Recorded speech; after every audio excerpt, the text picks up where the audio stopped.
Israel, USA and Gulf సున్నీ దేశాలు versus Iran మధ్య యుద్ధం 6వ రోజుకు చేరుకుంది. ఇరాన్ ఈ రోజు అజర్బైజాన్ ఎయిర్పోర్ట్ పై డ్రోన్స్ అండ్ మిజైల్స్ తో దాడి చేసింది.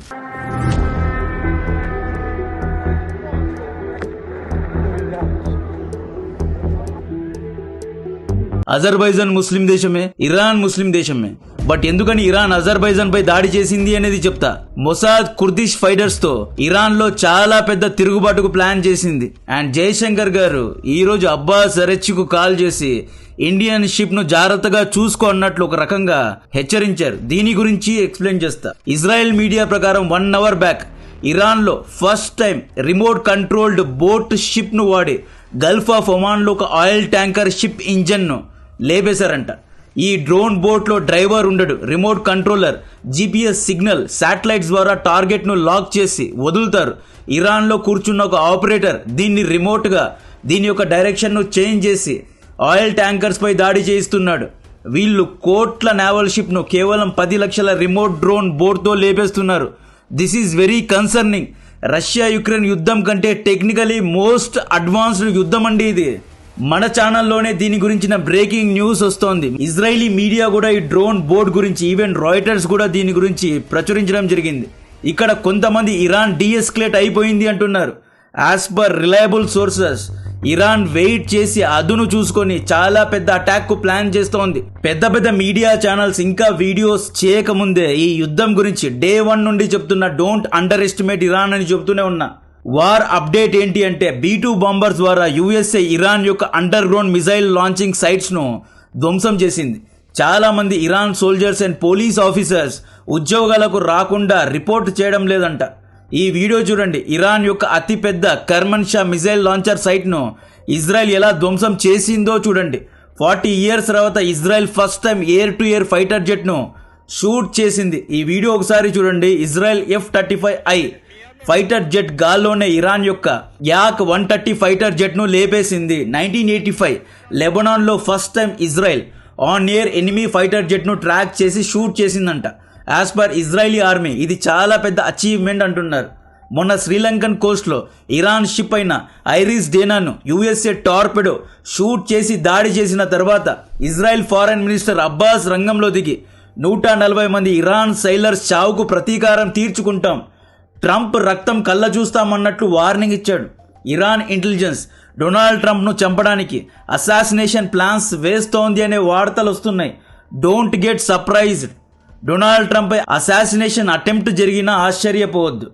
నా ఈ మాటలు గుర్తుపెట్టుకోండి. ఇంతకు ముందు ట్రంప్ పై అసాసినేషన్ అటెంప్ట్ చేయించింది ఇరాన్ అనేది కూడా కన్ఫర్మ్ అయ్యింది. అసాసినేషన్ కు ప్లాన్ చేసిన వారిని కూడా అరెస్ట్ చేశాడు. ట్రంప్ ఇరాన్ యొక్క ఖాసిం సొలేమానీను, ఐఆర్జీసీ ఆర్మీకు దేవుడు లాంటి వ్యక్తిని 2020లో చంపించేశాడు. ఇప్పుడు మత గురువైన షియా ముస్లిమ్స్ అందరికీ పెద్దన్నైన అలీ ఖమేనీని కూడా చంపించేశాడు. డెఫినెట్ గా ట్రంప్ ను టార్గెట్ చేస్తారు. ఈ యుద్ధం ఇండియాను కూడా లాగింది. స్ట్రైట్ ఆఫ్ హార్మూజ్ లో 36 ఇండియన్ షిప్స్ ఇరుక్కున్నాయి. షిప్స్ లో ఉన్న ఇండియన్ సైలర్స్ ప్రాణాలను అరచేతిలో పెట్టుకుని భయంగా బ్రతుకుతున్నారు. ఒకవేళ ఇండియన్ సైలర్స్ కి ఏమైనా జరిగిందా, ఇండియన్ నేవీ రంగంలో దిగాల్సి వస్తుంది. ఎస్ జయశంకర్ గారు ఇరాన్ ఫారెన్ మినిస్టర్ ను స్పాట్ లో పెట్టి అబ్బాస్ తో ఫోన్ లో మాట్లాడి హర్మూజ్ లో మీరు చేసే కార్యక్రమాన్ని ఆపేయండి. ఇరాన్ ఏం చేస్తోంది అంటే ఓన్లీ చైనీస్ షిప్స్ ను అలౌ చేస్తోందండి. What is this? ఇప్పుడు మనలలో కొంతమంది ఇరాన్ కు సంఘీభావాన్ని వ్యక్తపరచండి, ఇరాన్ కు సపోర్ట్ చేయండి అంటున్నారు. ఇరాన్ చైనీస్ షిప్ ను అలౌ చేస్తోంది, ఇండియన్ షిప్ ను ఆపేసింది. Indian, Europe, Israel, American ships ను ఆపేసింది. మనం ఏం చేసాం? మాకు ఈ యుద్ధానికి ఎటువంటి సంబంధం లేదు. అలీ ఖమేనీ గారి చావుకు మనం సంఘీభావాన్ని వ్యక్తపరచలేదు, ఇజ్రాయెల్ను ఖండించలేదనా? అయితే అలీ ఖమేనీ గారు ఇంతకు ముందు కాశ్మీర్లో ఇండియన్ ఆర్మీ అణిచివేత చేస్తోంది అని చెప్పి ఆరోపించారు. కావాలంటే ఆ వీడియో చూడండి. ఇప్పుడు ఏమైంది అంటే జియో పొలిటిక్స్ అనేది ఇన్స్టాగ్రామ్లో రీల్ అయిపోయింది. పాస్ట్ చరిత్ర గురించి ఎవరికీ తెలియదు. పాస్ట్లో ఇరాన్ అన్ని వేదికల్లో కాశ్మీర్ను ఖండించింది. కాశ్మీర్లో ఇండియన్ ఆర్మీ దౌర్జన్యం చేస్తోంది అని చెప్పి పెద్ద ఆయన చెప్పాడు. మొన్న ఒమాన్ కోస్ట్ లో ఒక షిప్ పై దాడి చేస్తే 2 ఇండియన్ సైలర్స్ చనిపోయారు. సో అందుకనే ఎస్ జయశంకర్ గారు రంగంలో దిగాల్సి వచ్చింది. మాట్లాడారు, సీరియస్ గా వార్నింగ్ ఇచ్చారు. ఇండియన్ సైలర్స్ కు ఏమీ కావద్దు అన్నట్లు మాట్లాడారు. మీరు హర్మూజ్ ను క్లోజ్ చేస్తే అన్ని దేశాలకు క్లోజ్ చేయండి, చైనాకు మాత్రమే ఎందుకు స్పెషల్ ప్రివిలేజెస్ ఇస్తున్నారు అని చెప్పి చాలా మంది ఇరాన్ను స్పాట్లో పెట్టారు. ఎవరి ఇంట్రెస్ట్ వారికి ఉన్నాయండి. ఇండియన్ ఇంట్రెస్ట్ ఇండియాకు ఉంటుంది. ఇక్కడ గేమ్ ఏంటి అంటే స్ట్రైట్ ఆఫ్ హర్మూజ్. ఈ మ్యాప్ చూడండి, చాలా నేరోగా ఉంటుంది. నార్త్ సైడ్ ఈ ఏరియాస్లో ఇరాన్ షిప్స్ దీన్ని కంట్రోల్ చేస్తున్నాయి. దీని లోపల యుఎస్ఏ ఇజ్రాయలీ షిప్స్ వెళ్ళి ఇరాన్ షిప్స్ను లేపేసి సముద్ర దారిని ఓపెన్ చేయడానికి లేదు. ఇది సినిమా కాదు. ఇరాన్ హర్మూజ్లో సీ మైన్స్ను ట్రాప్స్ను వేసింది. డ్రోన్ బోట్స్తో దాడి చేస్తోంది. రిమోట్ కంట్రోలర్ డ్రోన్స్ అంట.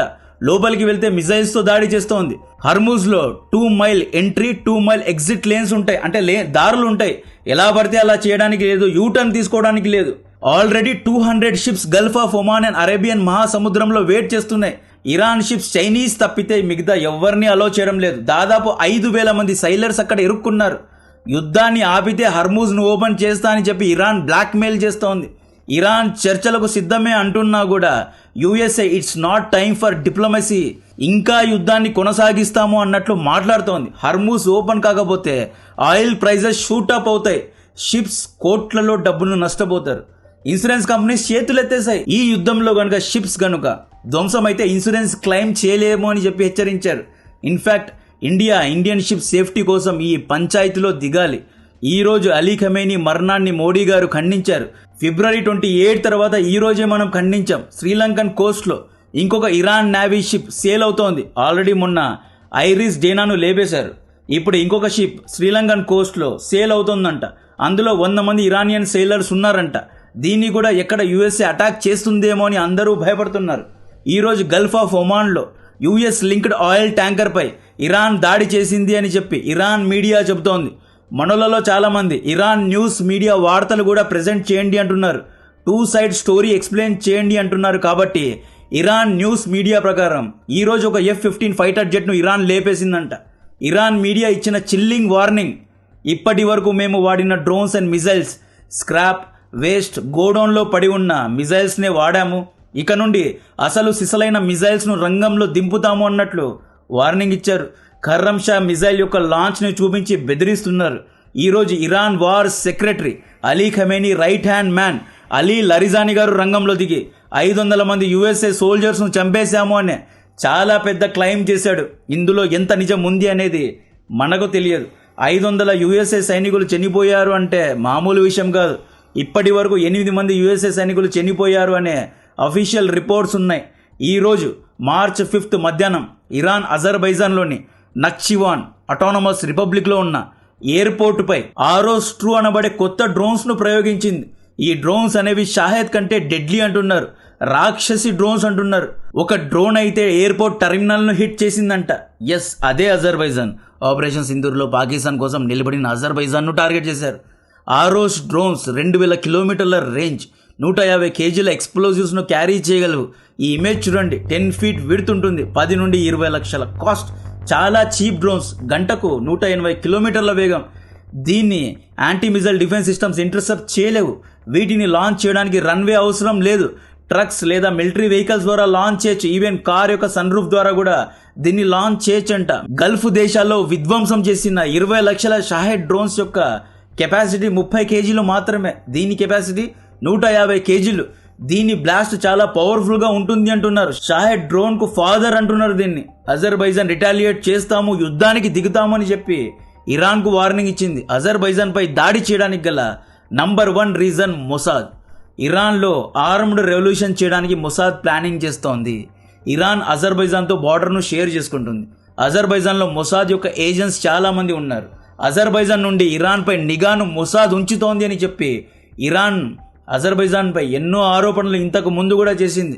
ఇరాన్ మాజీ ప్రెసిడెంట్ గుర్తున్నారా, ఇబ్రాహీం రేయిసీ యొక్క లొకేషన్ను అజర్బైజానే మొసాద్కు ఇచ్చింది అనే కాన్స్పిరసీ థియరీస్ కూడా అప్పట్లో నడిచాయి. అజర్బైజాన్ ఎయిర్ స్పేస్లోనే ఇబ్రాహీం రైసీ గారి ప్లేన్ హెలికాప్టర్ క్రాష్ అయింది. అజర్బైజాన్ బీయింగ్ ముస్లిం కంట్రీ ఇజ్రాయెల్తో యుద్ధ ఆయుధాలను కొంటుంది. టర్కీకు మిత్ర దేశం. యుఎస్ఏతో మంచి రిలేషన్స్ ఉన్నాయి. నాటోతో మంచి రిలేషన్స్ ఉన్నాయి. మొసాద్ కుర్దిష్ ఫైటర్స్ అనబడే సున్నీ ముస్లిం తెగకు చెందిన కొంతమంది ఫైటర్స్ను అజర్బైజాన్ నుండి ఇరాన్లో దింపి అక్కడ తిరుగుబాటు చేయాలి అనే ప్లానింగ్ చేస్తోంది. కుర్దిష్ అనేది ముస్లిం తెగనే, బట్ సున్నీ ముస్లిమ్స్. వీళ్లకు ఇరాన్ షియా ముస్లిమ్స్ అంటే పడదు. సిరియా, టర్కీ, ఇరాన్లో కుర్దిష్ మైనారిటీస్ ఎంతో మంది ఉన్నారు. కుర్దిష్ ఫైటర్కు యుఎస్ఏ సపోర్ట్ చేస్తుంది. మొన్న సిరాన్ యుద్ధంలో కూడా కుర్దిష్ ఫైటర్స్ అమెరికా కోసం ఫైట్ చేశారు. మొసాద్ యాక్చువల్ ప్లాన్ ఏంటి అంటే అలీ ఖమేనీపై దాడి చేసిన వెంటనే ఇరాన్ లోకల్ ప్రజలు రోడ్డు మీదకి వచ్చి పీస్ఫుల్గా ప్రొటెస్ట్ చేసి తిరుగుబాటు చేస్తారు, రెజ్యూమ్ను చేంజ్ చేస్తారు అనుకున్నారు. బట్ ఈ ప్లాన్ యాక్చువల్లీ ఫెయిల్ అయింది. ఖమేనీ మరణం తర్వాత ప్రజల్లో సింపతి పెరిగింది, ప్రజలు ప్రో ఇరాన్ అయిపోయారు. సద్దాం హుసేన్, గద్దాఫీ విషయంలో ఇలా జరగలేదు. యుఎస్ఏ దాడి చేసిన వెంటనే ప్రజలు తిరుగుబాటు చేసి కూ చేశారు. బంగ్లాదేశ్లో కూడా షేక్ హసీనా పారిపోయిన వెంటనే కూ జరిగింది. బట్ ఇరాన్లో సింపతి పెరిగింది, ప్రజలు యాక్చువల్లీ యునైట్ అయ్యారంట. ఈ డైనమిక్స్ను బ్రేక్ చేయడానికి కుర్దిష్ రెబల్స్ను రంగంలో దింపనున్నారు. 2022లో ఇరాన్ కుర్దిష్ అమ్మాయి అయిన మెయిసా అమీనీను చంపేసింది. కుర్దిష్ ఫైటర్స్ కుర్దిషాన్ అనే దేశం కోసం డిమాండ్ పెట్టారు. అందుకే ఇరాన్ అజర్బైజాన్ పై ఈ రోజు దాడి చేసింది, నిన్న టర్కీపై దాడి చేసింది అన్నమాట. నా ప్రిడిక్షన్ కరెక్ట్ అయితే నెక్స్ట్ ఇరాన్ పాకిస్తాన్ పై కూడా దాడి చేస్తుంది. పాకిస్తాన్లో కూడా యుఎస్ఏ మిలిటరీ బేసెస్ ఉన్నాయి. నూర్ ఖాన్ ఎయిర్ బేస్ పాకిస్తాన్ది కాదు, యాక్చువల్లీ ఇది అమెరికన్ సెంట్కామ్ పాకిస్తాన్లో ఆపరేట్ చేస్తూ ఉంటుంది. అసీం మునీర్ 3 సార్లు డొనాల్డ్ ట్రంప్ను కలిశాడు, అక్కడ డిన్నర్ లంచ్ చేశాడు. మేబీ ఇరాన్పై పాకిస్తాన్ ఎయిర్ స్పేస్ ద్వారా యుఎస్ఏ దాడి చేస్తోందేమో. డెఫినెట్గా ఇరాన్ పాకిస్తాన్ను కూడా ఈ యుద్ధంలో లాగుతుంది. ఆఫ్ఘనిస్తాన్పై యుద్ధంలో యుఎస్ఏ పాకిస్తాన్ ఒక బేస్ లాగా వాడుకున్న విషయం మనందరికీ తెలుసు. ఇరాన్ పాకిస్తాన్పై దాడి చేస్తే గేమ్ నెక్స్ట్ లెవెల్కు వెళ్తుంది. పాకిస్తాన్ ప్రతిదాడి చేయడానికి లేదు, ఒకవేళ ప్రతిదాడి చేస్తే పాకిస్తాన్లో ఉన్న షియా మైనారిటీస్ ప్రొటెస్ట్ చేస్తారన్నమాట. ఇక్కడ అజర్బైజాన్ పై దాడి చేయడానికి గల second reason, Kurdish arm groups గత 10 ఏళ్ల నుండి ఇరాన్తో యుద్ధం చేస్తున్నారు.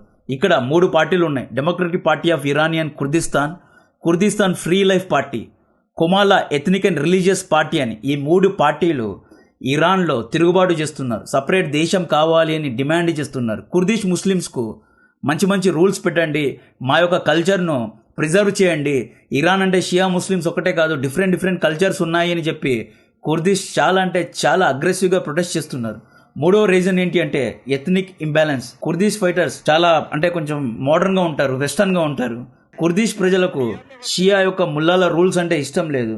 సో ఈ విధంగా మెయిసా అమీనీను చంపేశారు. అండ్ కుర్దిష్ ప్రజల్ని చాలా చిన్నగా ఇరాన్ చూస్తూ ఉంటుంది. సో షియా ముస్లిమ్స్ వర్సెస్ సున్నీలో ఒక చిన్న తెగైన కుర్దిష్, వీళ్ళ మధ్య ఎన్నో కల్చరల్ రీజనల్ డిఫరెన్సెస్ ఉన్నాయి. కుర్దిస్తాన్ కు ఇరాన్ వ్యతిరేకిస్తుంది, కుర్దిష్ ఫైటర్స్ కు కుర్దిస్తాన్ అనే ఒక పెద్ద దేశం కావాలి. సో విధంగా వేరు డైనమిక్స్ ఉన్నాయి. కుర్దిష్ ఫైటర్స్ కు మొసాద్ అపాయింట్ చేసి ఇరాన్ లో ఆర్మ్డ్ రెవల్యూషన్ అంటే గన్స్ ద్వారా అటాక్ చేసి IRGC సోల్జర్స్ ను చంపేసి కేయాస్ ను క్రియేట్ చేసి సివిల్ వార్ వైపు తీసుకెళ్లి ఆ తర్వాత కూ చేయడానికి ప్లానింగ్ ఏదో జరుగుతోంది. ఈ వార్ గురించిన అప్డేట్ ఇంతవరకు ఇది. నా కాంటెంట్, నా రీసెర్చ్ నచ్చినట్లయితే వీడియోను లైక్ చేయండి, ఛానల్ను సబ్స్క్రైబ్ చేసి అందరికీ షేర్ చేయండి. జై హింద్.